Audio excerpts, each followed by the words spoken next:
Have you ever trusted someone only to regret it later? Are there people around you who seem friendly but leave you feeling uneasy? What if the biggest dangers in old age aren't accidents or illnesses, but hidden, toxic relationships?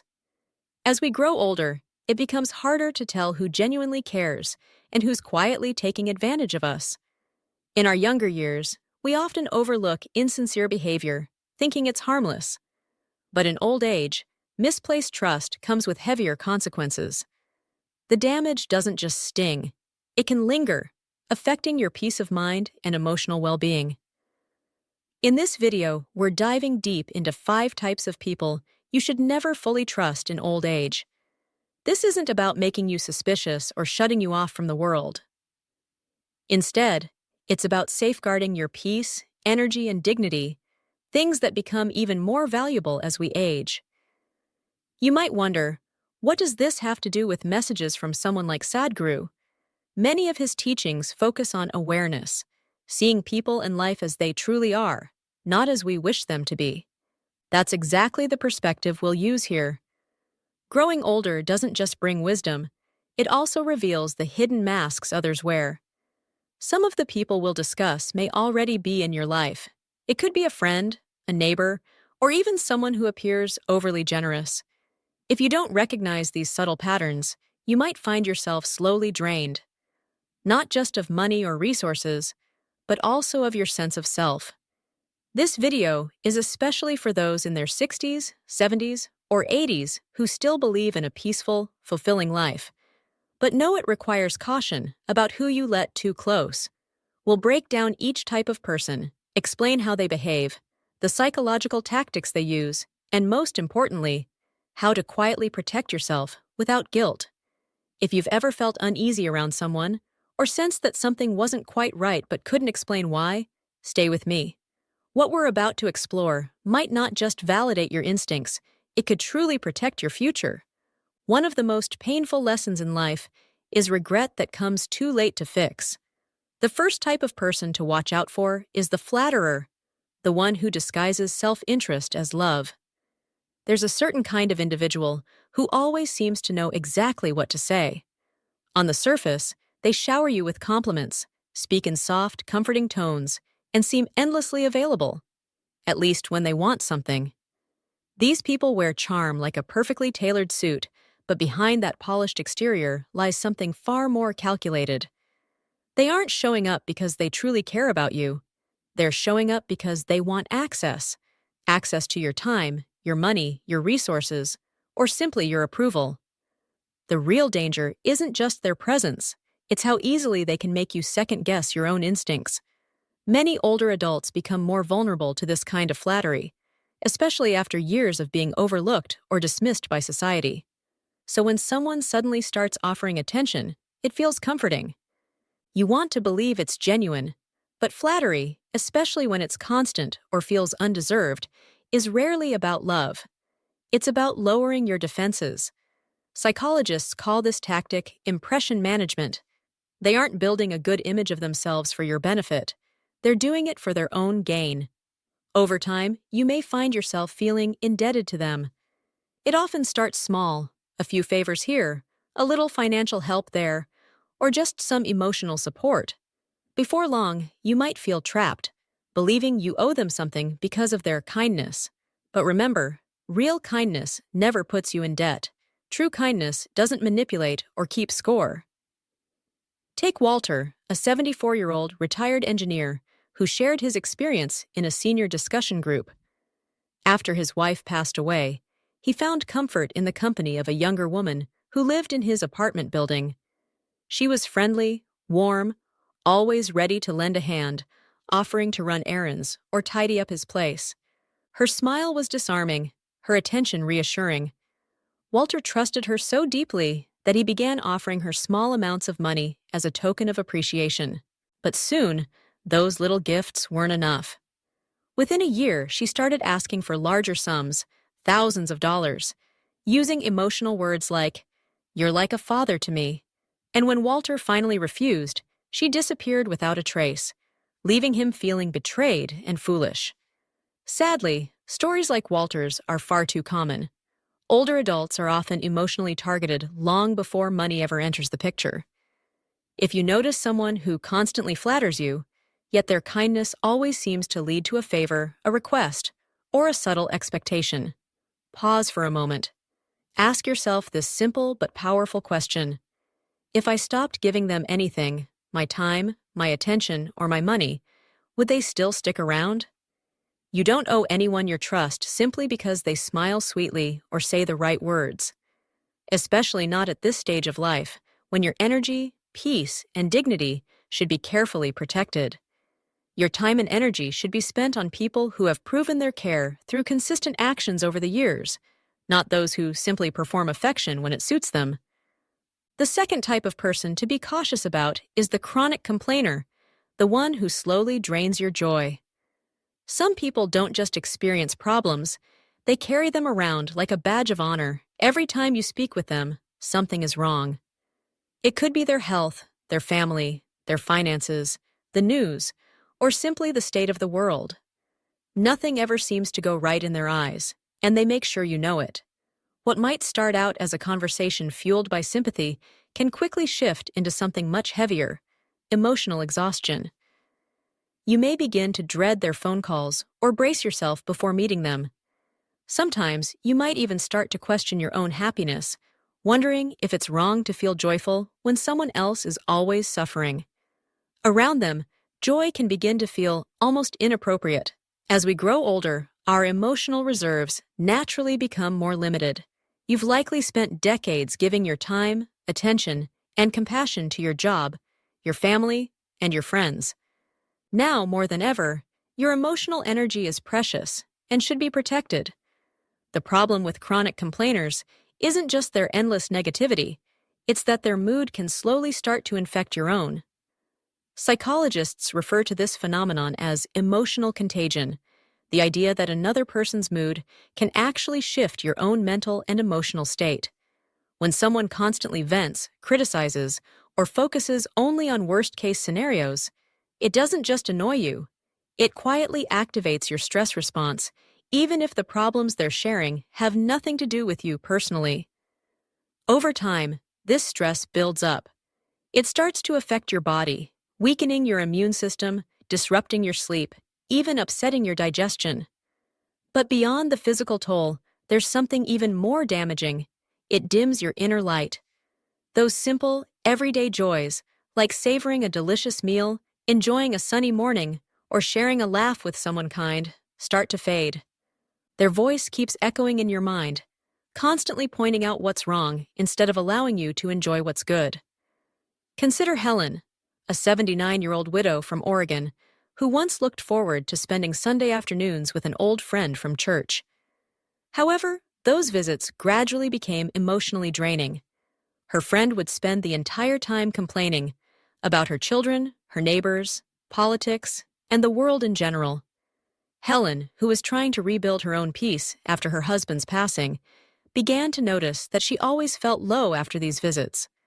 Her once calm and hopeful mood would sink, leaving her questioning whether life was truly as dark and hopeless as her friend made it seem.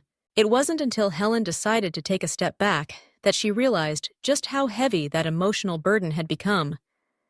And here's an important truth. Protecting your peace doesn't make you heartless, it makes you wise. Setting boundaries isn't about abandoning compassion. It's about making sure you don't sacrifice your own well-being just to comfort someone else. You can care about others without carrying their entire emotional weight. It's perfectly okay to gently say, "I care about you, but I need our time together to feel lighter." You can always ask, "Can we focus on something good today?" If the answer is no, if they simply can't let go of negativity, you have every right to step back.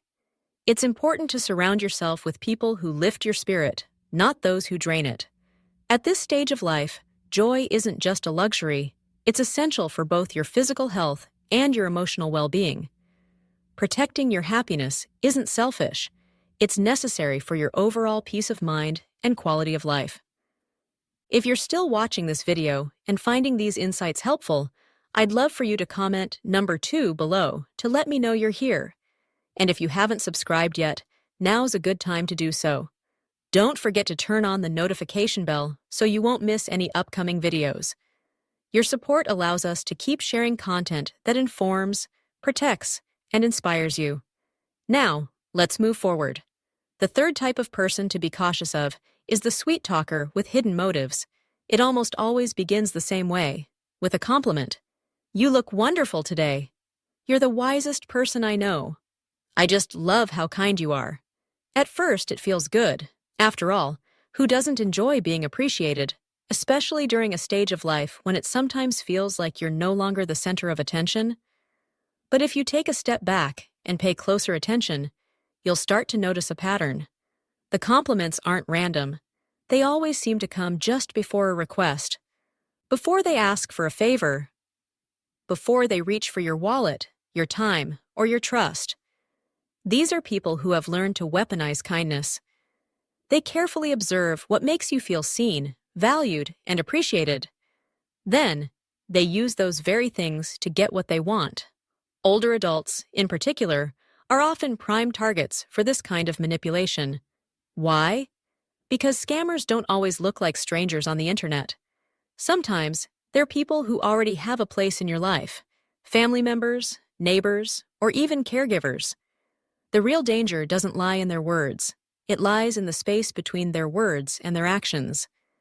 This is rooted in something psychologists call reciprocity bias. When someone gives us something, whether it's flattery, attention, or affection, our natural instinct is to give something back. That's simply how we're wired as humans. But manipulative people know this, and they use it to their advantage. They make you feel safe. They make you feel understood, appreciated, and special. But eventually, the moment comes when the price of their kindness becomes clear. Take, for instance, George, a 72-year-old man who lived alone in a quiet neighborhood. A young woman in her 30s moved in next door and quickly began stopping by with baked goods and friendly conversation. She would sit with him, listen attentively to his stories, and shower him with compliments, calling him generous, wise, and kind. Over time, her visits began to shift. She started asking for little favors, help with errands, assistance with bills, or just a bit of cash to get her through a tough spot. Grateful for the company and attention, George agreed, thinking he was simply helping a kind neighbor.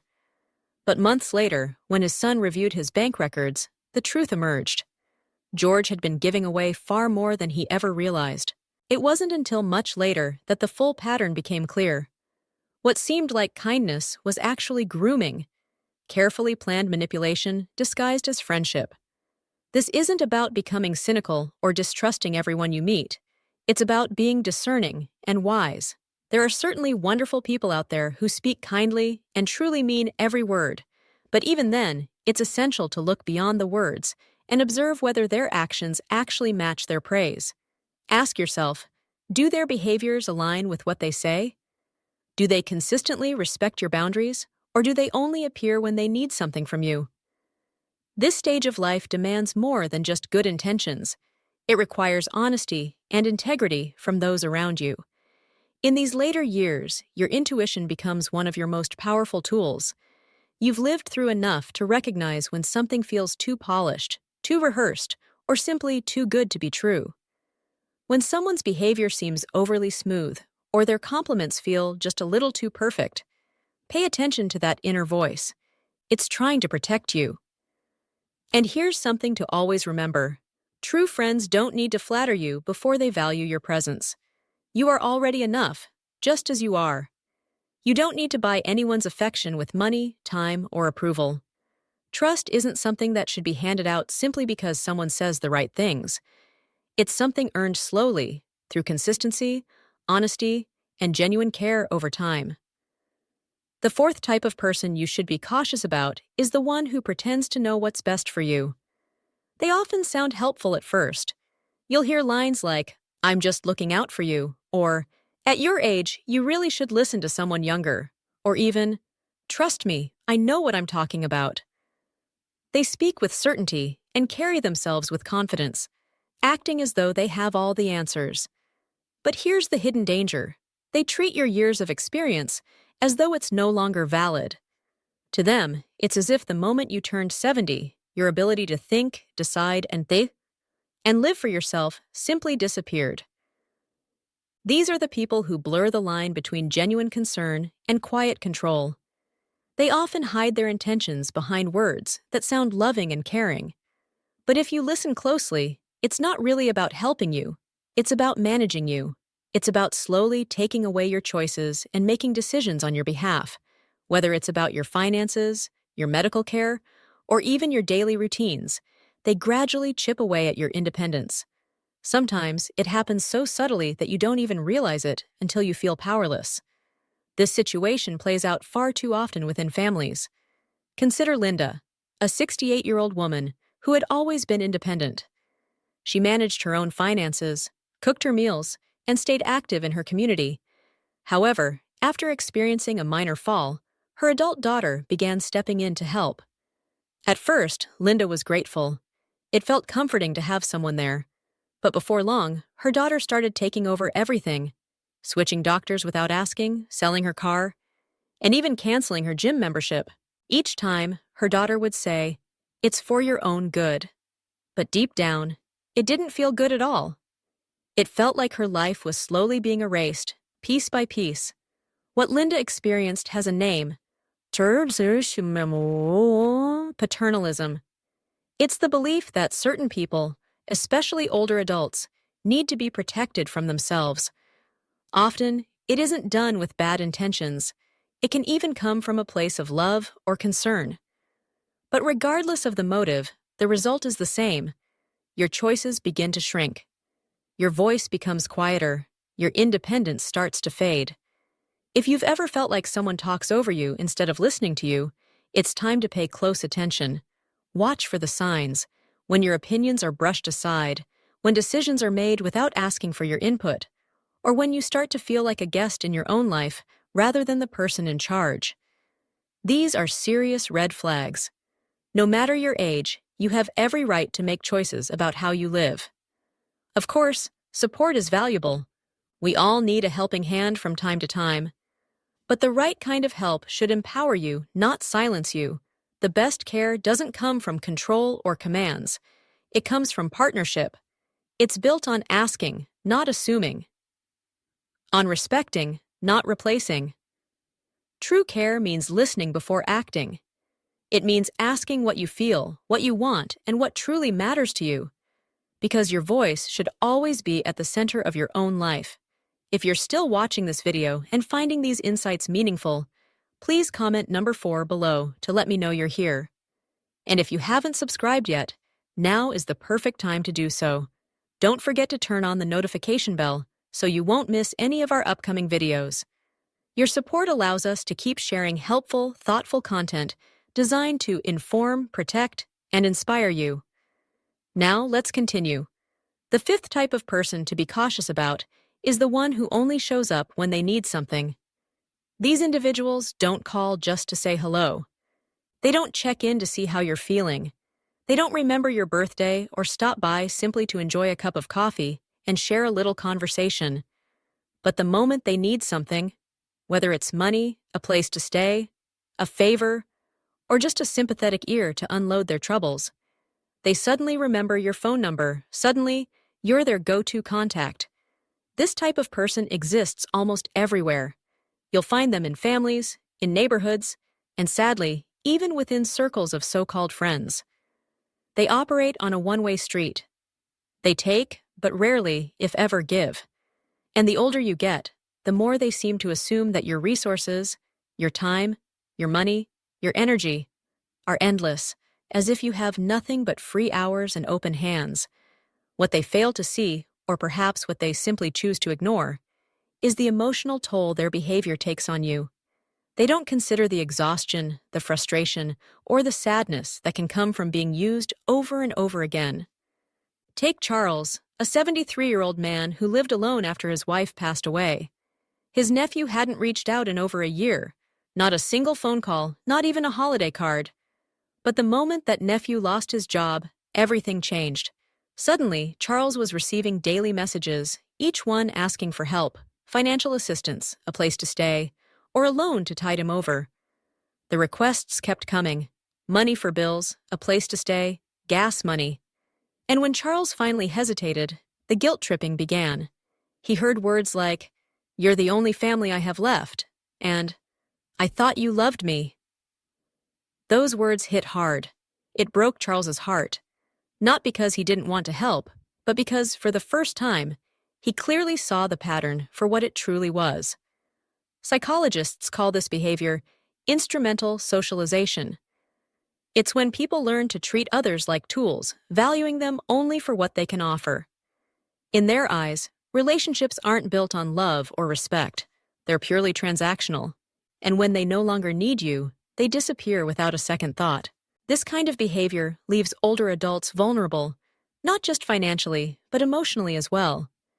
Because every time this happens, it reinforces a painful and dangerous lie. The lie that your worth is tied only to your usefulness, that you only matter when you're providing something for others. But here's a truth you must never forget. You are not a tool. You are not a backup plan. Your kindness is not a weakness. It's a rare and beautiful gift, and it deserves to be met with genuine gratitude, not with entitlement or expectation.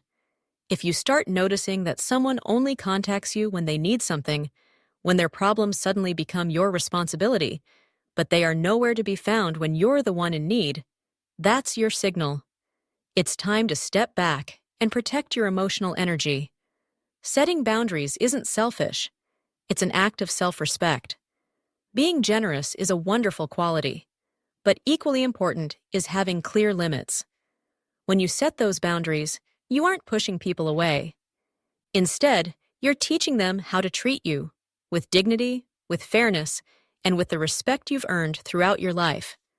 Now, let's take a moment to reflect on everything we've covered. Growing older doesn't mean you have to become suspicious of everyone around you. It simply means you've earned the right to be more selective about who you allow into your inner circle. After everything you've been through, all the years, the challenges, the lessons, you deserve peace. You deserve relationships that feel mutual, supportive, and genuine, not manipulative or draining. You've spent a lifetime giving your time, your care, your energy.